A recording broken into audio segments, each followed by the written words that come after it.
Hey guys, welcome back to the channel. In today's video, I'll show you how to change your region in Valorant Mobile using an existing account. So let's dive in.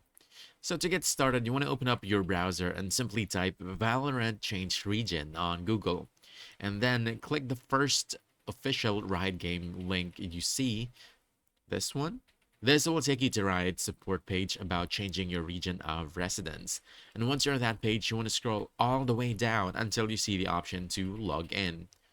Then go ahead and sign in using the right account that's linked to your Valorant Mobile profile.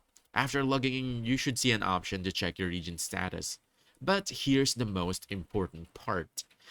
Once you've logged in, you want to tap on check, and Riot will automatically tell you whether a region change is available for your account.